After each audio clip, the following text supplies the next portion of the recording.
Baik Sobat PAI, bisa kamu pause materi yang masih belum kamu baca dan silakan play kembali untuk meneruskan materi pembelajaran berikutnya.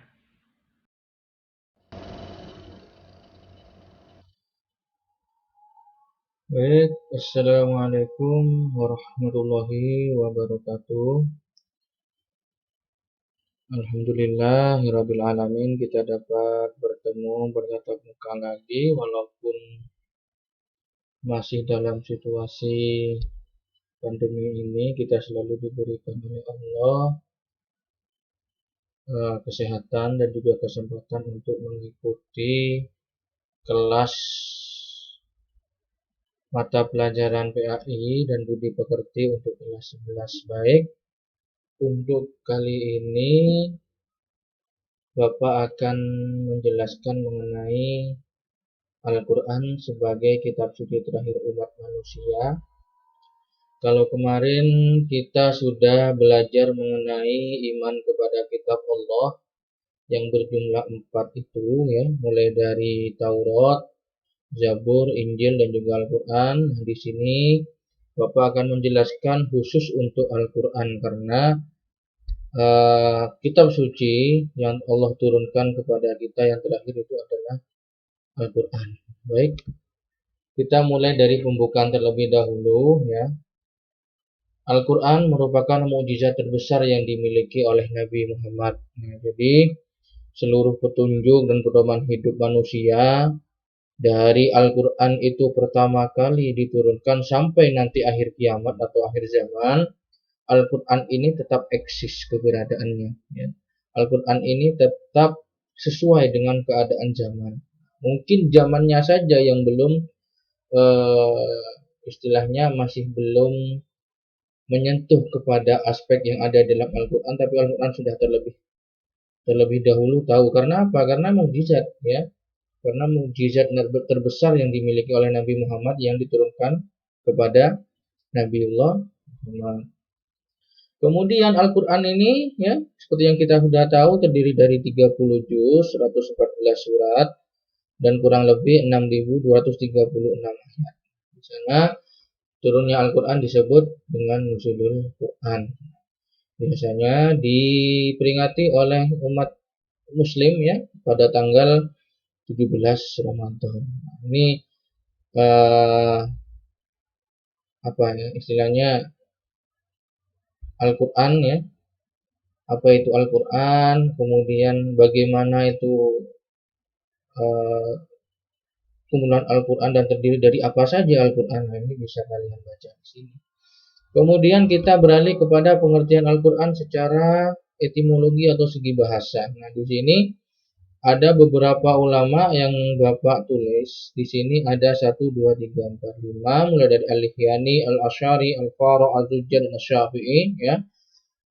Jadi para ulama ini menjelaskan bahwasanya Al-Quran berasal dari kata qoro'ah, ini menurut Al-Ihyani, yang berarti adalah bacaan, ya. Qoro'ah yaqra'u Qur'anan. Jadi dalam bahasa Arab itu ada yang namanya tasrif atau perubahan bentuk kata. Nah, gitu. Kalau menurut Al-Asy'ari merawat dari corona, ya, corona yang berarti menggabungkan sesuatu dengan yang lain, bukan coronavirus, ya. Jadi ini adalah dari bahasa Arab, ya. Jadi Al-Asy'ari berpendapat bahwa Al-Quran itu berasal dari kata corona, ya, yang berarti menggabungkan sesuatu dengan yang lain. Jadi di sini mungkin Al-Asy'ari berpendapat bahwasanya Al-Quran itu terdiri dari juz, surat, dan ayat yang kemudian digabungkan menjadi satu, menjadi Al-Quran.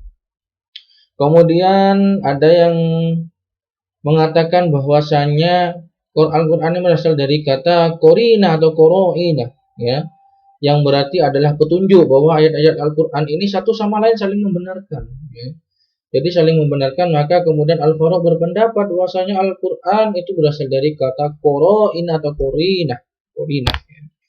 Kemudian Az-Zujjaj, ya, Az-Zujjaj mengatakan bahwasanya Al-Quran itu berasal dari kata Al-Qur'uh, ya. Al-Qur'uh atau Al-Jama'uh atau kumpulan, ya, yang artinya itu adalah kumpulan.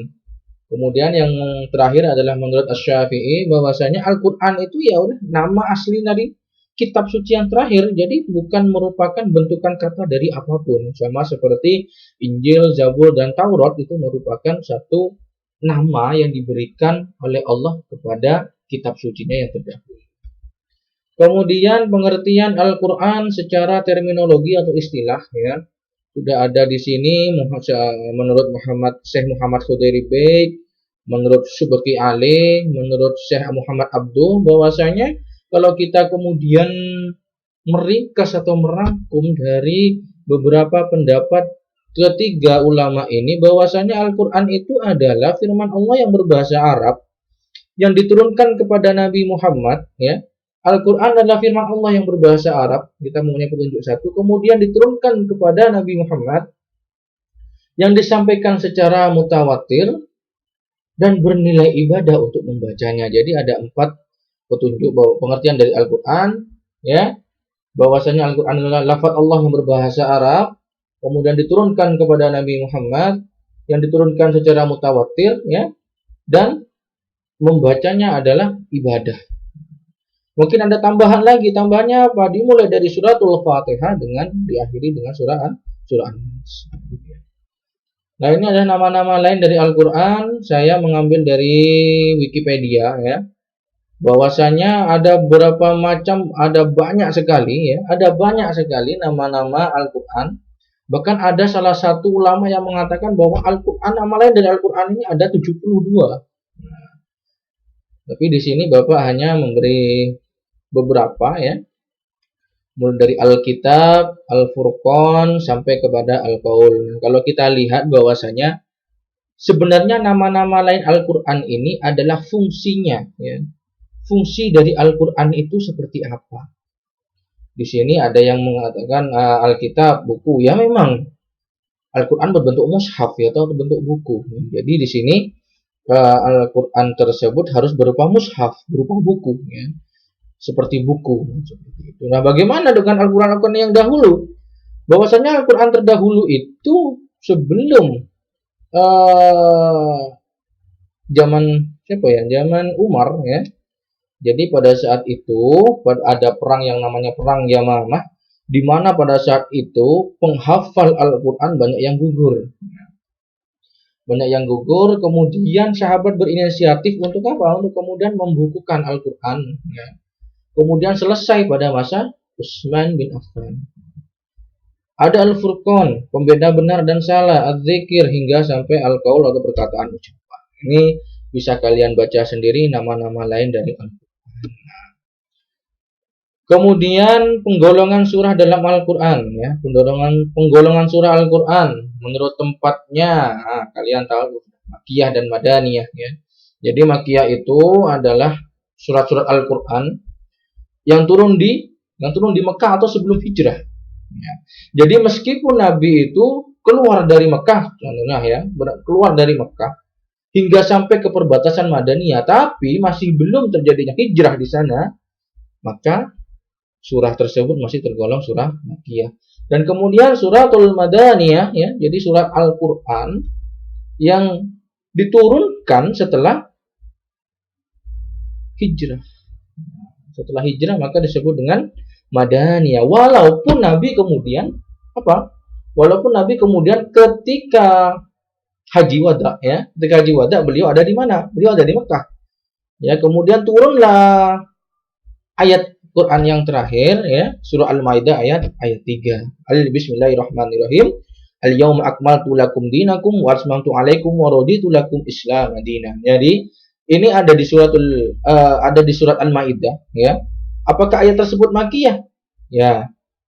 Apakah surat tersebut Makkiyah? Tidak, karena ayat ini turun setelah hijrah. Nah, kemudian menurut jumlah ayatnya ada Asyabul Aqtiwal, ada Al-Mi'un, ada Al-Masyani, dan ada Al-Mufassal. Silahkan kalian baca sendiri penggolongan dari surat-surat tersebut. Nah, hubungannya bagaimana dengan kitab-kitab yang lain? Apakah kita harus membuang atau kita tidak memposisikan kitab-kitab yang sebelumnya itu dengan Al-Quran? Tidak, ya. Bahwasanya kitab-kitab yang lain itu adalah kumpulan atau istilahnya bagian-bagian dari Al-Quran yang kemudian sempurnanya itu adalah di dalam Al-Quran. Jadi mulai dari Injil, Taurat, Zabur itu ada di mana? Ada di Al-Quran. Karena Al-Quran adalah kitab terakhir. Ini dia. Nah, baik, kita lanjutkan.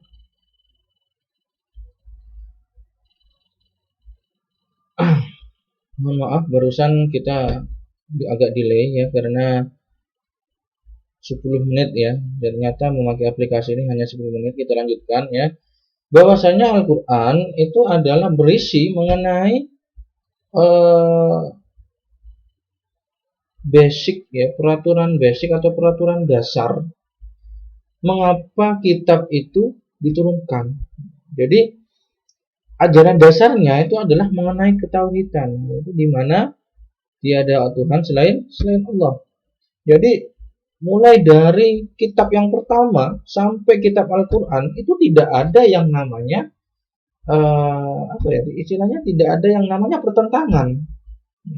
Mungkin yang berbeda itu adalah masa di mana kitab tersebut diturunkan. Ya. Jadi contohnya kalau di dalam Islam ketika baju kita atau ada barang kita yang terkena najis ya, maka yang dicuci ya cukup yang kotor itu saja ya.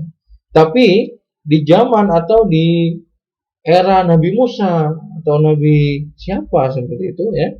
Jadi ketika ada najis dalam bajunya ya mereka harus membuangnya. Jadi seperti itu.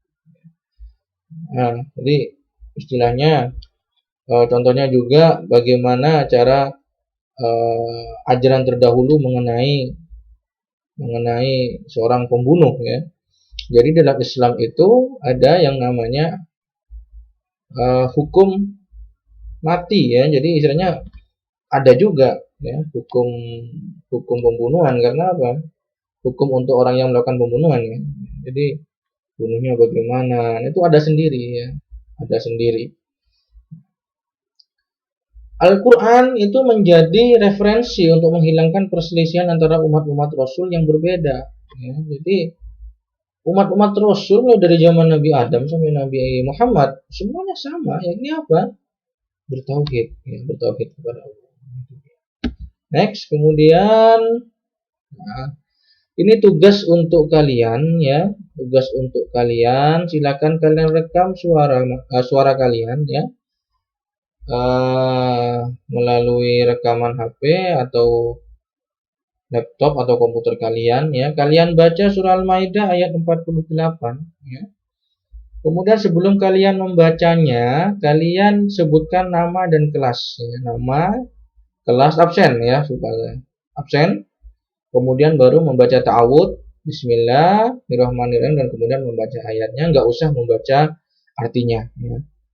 Tidak usah membaca artinya. Kemudian setelah itu kirim di Google Classroom masing-masing ya, di masing-masing kelas. Jadi kalau yang sebelah SIPA 1 silahkan kalian kumpulkan di sebelah SIPA 1. Nah, itu dia. Kemudian untuk yang kedua ya, untuk yang kedua kalian diskusikan, kalian diskusi ya dengan orang tua kalian, dengan guru ngaji atau saudaramu atau kawanmu atau handai tolan yang ada di sekitar rumahmu tentang membaca Al-Quran. Ya, mungkin kalian di sini bisa diskusi atau mewawancarai ya dengan mengapa sih kita harus membaca Al-Quran. Kemudian bagaimana, ini contoh saja ya, bagaimana jika kita sebagai muslim jika tidak bisa membaca Al-Quran ya. Jadi minimal 3 pertanyaan bebas tentang dengan tema ya, mungkin tertutup dengan video saya. Minimal 3 pertanyaan bebas dengan tema pentingnya Al-Quran. Kemudian sertakan bukti dokumentasi diskusimu melalui foto. Ya, jadi ketika kamu berdiskusi dengan handai tolanmu, dengan orang tuamu atau saudaramu, kamu foto ya sebagai bukti dokumentasi. Oke, baik. Sekian dari Pak Muhtar ya. Saya tunggu untuk tugas-tugasnya. Silahkan kalian kumpulkan dan ini wajib ya. Jadi untuk yang membaca kitabnya, untuk membaca ayat, itu hari ini harus dikumpulkan. Kemudian untuk yang diskusi minimal 2 hari. Jadi akan saya tutup pada hari Kamis. Pada hari Kamis akan saya tutup untuk tugas tersebut. Bagaimana? Sudah paham? Jika belum paham, silahkan kalian WA Pak Muhtar ya, atau silahkan kalian kirim inbox di Google Classroom. Baik, terima kasih atas segala perhatiannya. Bapak ucapkan wassalamualaikum warahmatullahi wabarakatuh.